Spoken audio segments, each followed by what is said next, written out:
It's still business as usual for Rappler after the Court of Appeals or CA found it was wrong for the Securities and Exchange Commission or SEC to revoke the company's certificate of incorporation. While the CA upholds findings that Rappler's investor Omidyar's Philippine depositary receipt is tantamount to some foreign control, it did not enforce the SEC's shutdown order via a revocation of license. The CA reminds the SEC that it had, in the past, pursued a policy that the revocation of the certificate of registration should be the last resort.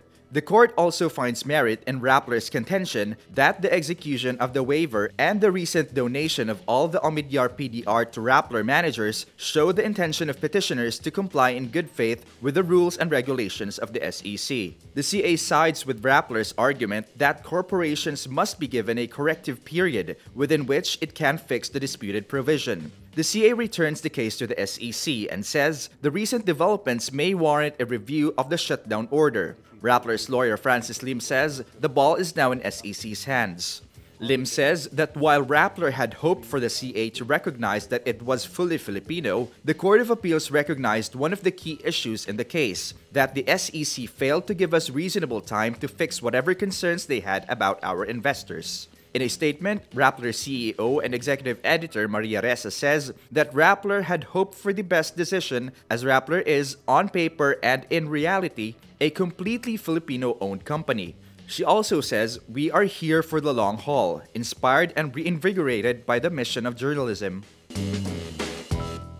Unlike her ousted predecessor Pantaleon Alvarez, House Speaker Gloria Macapagal Arroyo does not support a no-election scenario in 2019. Definitely, I'm not supporting Days before lawmakers unseated him as their leader, Alvarez said he wanted the 2019 elections scrapped to speed up the shift to federalism. It did not sit well with his colleagues, with opposition lawmakers calling his proposal off-tangent and misplaced. Arroyo also dismissed as black propaganda claims that she would become prime minister if the government succeeds in amending the 1987 Constitution. Look, to begin with, the proposed constitution is presidential, federal. Ma'am, sa House, yung House Constitution. During her 9-year presidency, Arroyo formed a consultative commission to propose amendments to the 1987 Constitution, which critics feared was a move to extend her in power.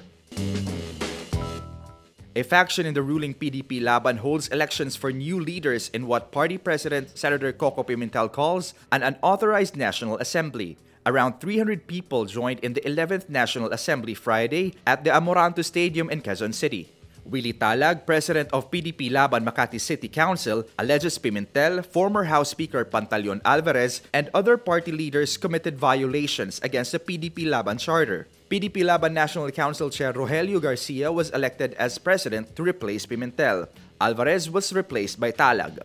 The faction also elects Special Assistant to the President Bongo as auditor, a position he held under the Pimentel leadership. Talag claims Go submitted his certificate of candidacy Thursday, but Go has yet to confirm.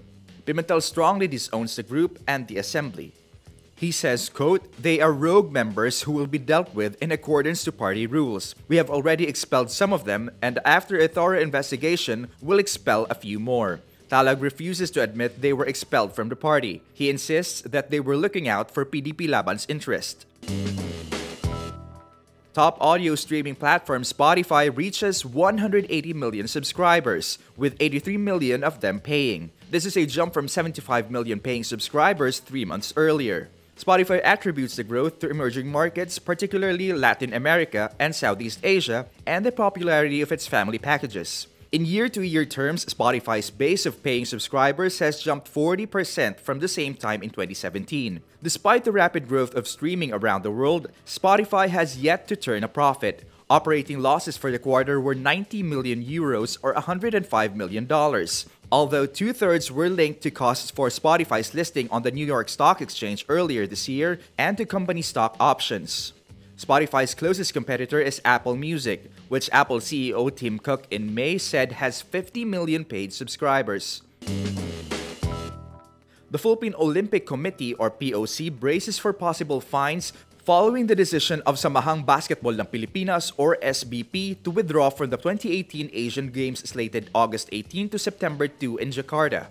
The POC and SBP have yet to formally communicate the country's withdrawal to the Olympic Council of Asia and the Indonesia Asian Games Organizing Committee. The two sports bodies say they're already aware of the possible sanctions. Despite the heavy fines, SBP decided to pull out Gilas from the Asian Games because it needs to regroup as it prepares to appeal to FIBA the suspensions meted out to Gilas players and coaches. The suspensions were the backlash of the infamous brawl between the Philippines and Australia last July too.